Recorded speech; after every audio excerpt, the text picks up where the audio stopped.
1, 2, 2, 3. 3. Bonjour Hugo. Bonjour, Alors, Marie. cette finale de Coupe du Monde, c'était votre 145e sélection en bleu.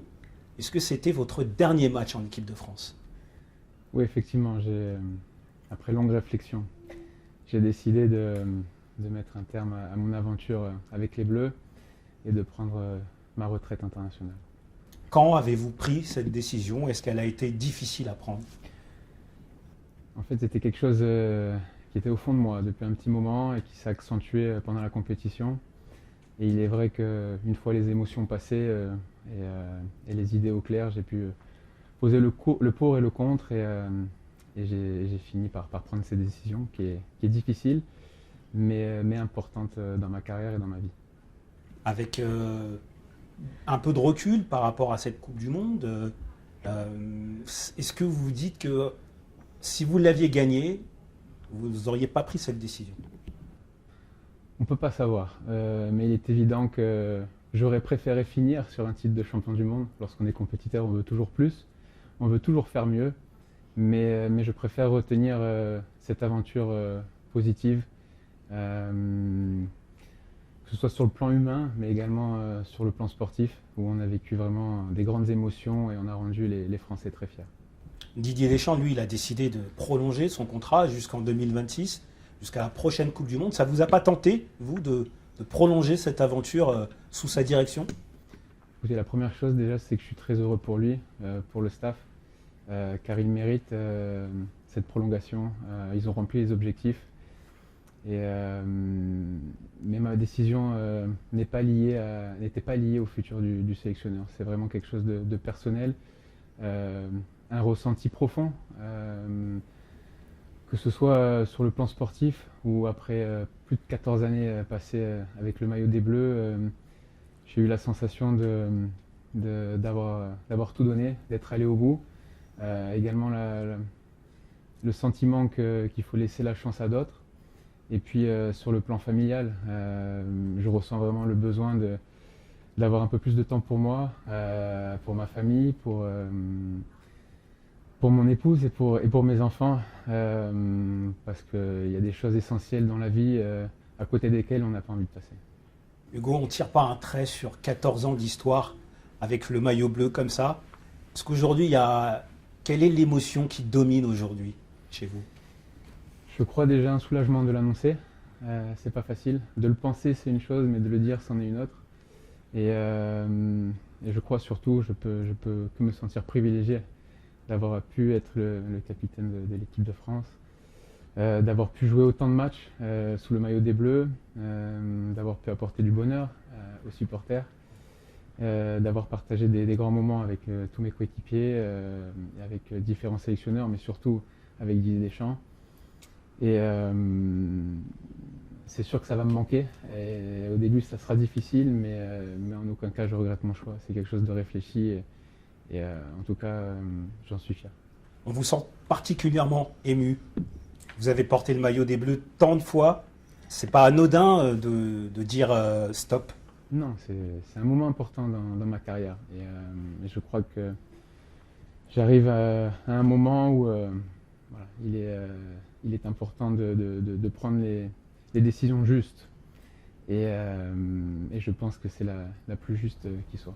Dans l'histoire des Bleus, aucun joueur n'a porté plus que vous ce maillot. Quelle saveur a le record de sélection sous le maillot bleu? Quelle saveur il a aujourd'hui que vous pouvez un peu le mesurer après 3 semaines après cette Coupe du Monde? Je vais le savourer, bien évidemment, mais je sais qu'il y a certainement un joueur qui sera capable de battre tous les records. En tout cas, c'est tout ce que je lui souhaite, parce que il a tout pour devenir le meilleur joueur au monde, si ce n'est pas déjà le cas. On parle de Kylian Mbappé, évidemment. On parle de Kylian, bien évidemment. Et puis, voilà, c'est un grand leader et certainement qu'il est parti pour très longtemps avec le maillot des Bleus et certainement qu'il nous fera vivre de grands succès, nous et même moi en tant que supporter maintenant. Quel regard vous portez sur la génération qui va vous succéder? Je pense à Mike Maignan, à Alphonse Areola, à Lafont et éventuellement aussi. Vous, qui êtes un peu leur modèle, quel regard vous portez sur eux? Écoutez, je crois que Mike Maignan est certainement le successeur désigné, de par ce qu'il fait en club depuis maintenant quelques années, depuis ce qu'il réalise depuis un petit moment au Milan AC. Après, il est évident que des joueurs comme Alphonse Areola, il y a également encore Steve Mandanda qui ont le niveau international, et puis il y a d'autres jeunes comme Alban Lafont, Ilan Meslier également qui réalise de très belles choses en Angleterre. Il y a peut-être également le gardien de Lille, Chevalier, qui est certainement promis à un très bel avenir. Mais en attendant, je vais suivre ça avec passion parce que j'aime le foot, parce que j'aime le poste de gardien de but, et je suis sûr qu'ils me feront vivre de grandes émotions. Quand vous avez commencé, on pense à Fabien Barthez qui vous avait désigné comme le futur, comme l'héritier un petit peu. Vous, est-ce que vous sentez ce rôle, j'ai envie de dire, de passeur d'histoire un petit peu en équipe de France? Ouais, ça rajeunit pas, hein, pour être honnête. C'est même un peu injuste parce que le temps passe tellement trop vite. On n'a pas forcément le temps de savourer. Mais je me souviens encore d'une poignée de main avec Fabien. À l'époque, je jouais à Nice et il faisait son retour en Ligue 1 au FC Nantes. Et puis j'ai eu l'occasion plus tard de discuter avec lui lors de rassemblements sous l'ère de Raymond Domenech et puis ensuite de Laurent Blanc. Et je crois que quelque part, on est liés. Il y a également Joël Batz. Ce sont vraiment deux légendes de notre sport. J'ai beaucoup d'admiration pour eux et je resterai toujours le petit enfant admiratif lorsque je les verrai. Voilà, et j'espère avoir pu transmettre aux plus jeunes, de par mon vécu, de par leur passage en sélection, nos passages en commun, durant différentes sélections, avoir amené quelque chose. Mais après, ils ont le talent et ils ont besoin de personne pour s'exprimer et puis pour s'épanouir. Je vous propose maintenant de regarder quelques moments clés un petit peu de votre carrière en équipe de France. Je vous invite juste à cliquer sur les liens et la vidéo va partir.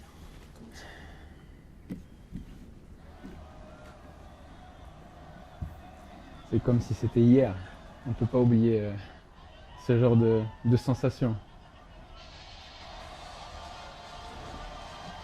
Alors, croyez-moi, ça passe très vite à l'image, mais sur le moment, c'est très long. Il y a un décompte dans la tête, le temps de soulever ce trophée.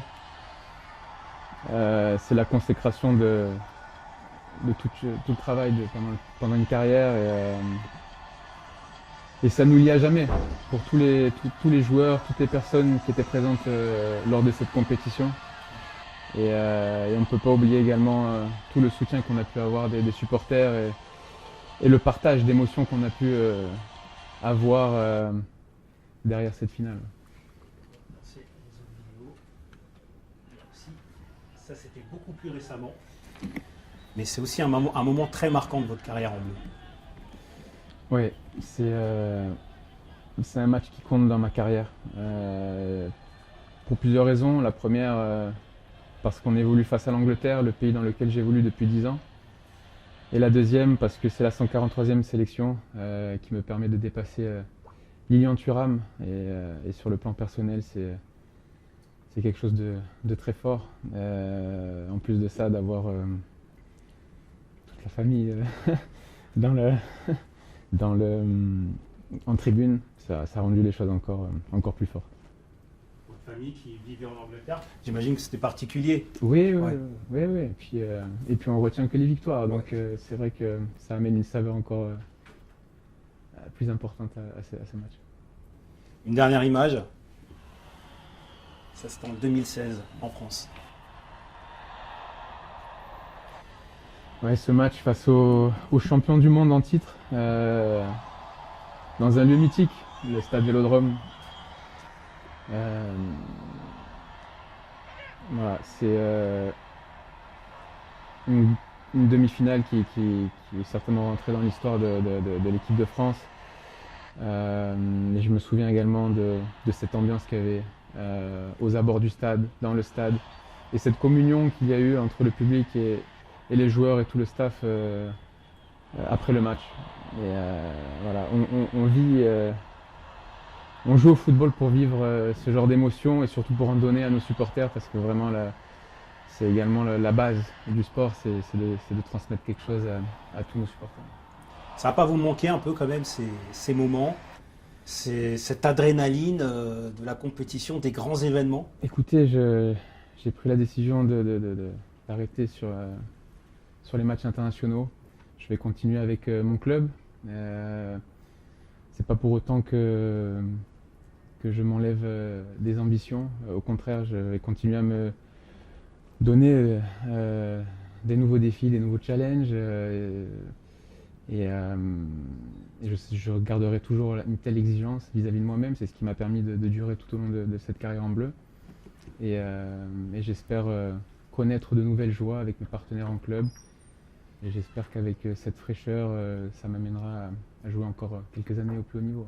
Vous avez donné tellement au football français. Vous n'auriez pas apprécié ou aimé jouer un dernier match et recevoir les honneurs du public français et des supporters? Écoutez, sur le coup, j'ai pas envie d'être égoïste. Il était important pour moi de l'annoncer maintenant et en vue de la prochaine phase de qualification pour l'Euro, par respect pour le sélectionneur, par respect pour le staff, mais également pour les joueurs. Il était important pour moi de l'annoncer avant, ça leur permettra de se préparer en sachant que d'autres personnes vont prendre la place, que ce soit pour les buts, mais également pour le capitaine. Justement, quel est le joueur qui est le mieux placé derrière vous pour vous succéder avec le brassard de capitaine? C'est avant tout une question pour le sélectionneur. Il y a peut-être Raphaël Varane qui a été longtemps vice-capitaine et qui a une forme de légitimité par rapport à ça. Et puis il y a également un joueur qui monte en puissance, même dans le leadership, c'est Kylian Mbappé, avec qui je pense l'équipe de France va continuer à performer et certainement rester tout en haut dans la hiérarchie mondiale. Alors Hugo, il y a depuis hier certains propos de Noël Le Graët qui ont beaucoup fait parler. Est-ce qu'ils vous ont étonné, est-ce qu'ils vous ont surpris, ces propos, à propos de Zinedine Zidane? Non, j'ai envie de dire qu'il y a des choses qui sont inappropriées. Et pour le coup, on ne peut pas manquer de respect à des anciens joueurs de l'équipe de France, encore plus à une légende internationale comme Zinedine Zidane. Je crois que le président de la Fédération française de football est là avant tout pour rassembler, surtout pas pour diviser. Et je crois que l'équipe de France a besoin de ce côté fédérateur pour continuer sur une vague positive. Vous considérez comme Kylian Mbappé finalement qu'il s'agit d'un manque de respect?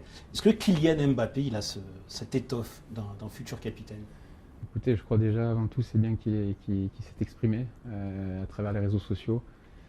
Moi j'y suis pas donc j'ai pas pu le faire, mais vu que vous me posez la question, j'y réponds. Mais je crois que Kylian a tous les atouts pour devenir le leader de l'équipe de France, comme ont pu être Cristiano Ronaldo avec le Portugal ou encore Léo Messi avec l'Argentine.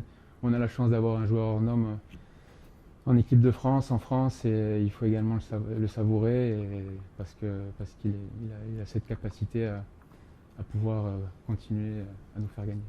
Et vous avez 36 ans, j'imagine que vous pensez déjà à l'après-carrière.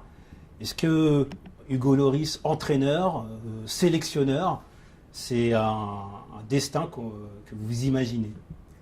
Je vais déjà me concentrer sur ma fin de carrière. C'est déjà très important. Je vais également profiter des miens, de mes proches, de ma famille sur mes places de repos. Et ensuite, je pense que je vais commencer progressivement à réfléchir à mon futur. Mais j'ai envie de continuer de prendre du plaisir, à profiter au maximum de ce privilège que j'ai de pouvoir jouer au football. Et en tout cas, j'ai envie de continuer à me donner les moyens de rester performant. Une fin de carrière dans un club français, est-ce que c'est quelque chose qui vous tenterait? Écoutez, je suis avant tout concentré sur ce qui se passe à Tottenham. J'ai encore une année et demie de contrat. Et on a beaucoup de choses à faire. On a envie de finir fort la saison, on espère finir dans le top 4, on espère vivre une épopée européenne en Ligue des Champions, également sur la scène nationale avec la FA Cup. Donc voilà, c'est surtout le focus que j'ai aujourd'hui, c'est sur cette deuxième partie de saison avec mon club. Merci Hugo. Merci beaucoup. à vous. Merci.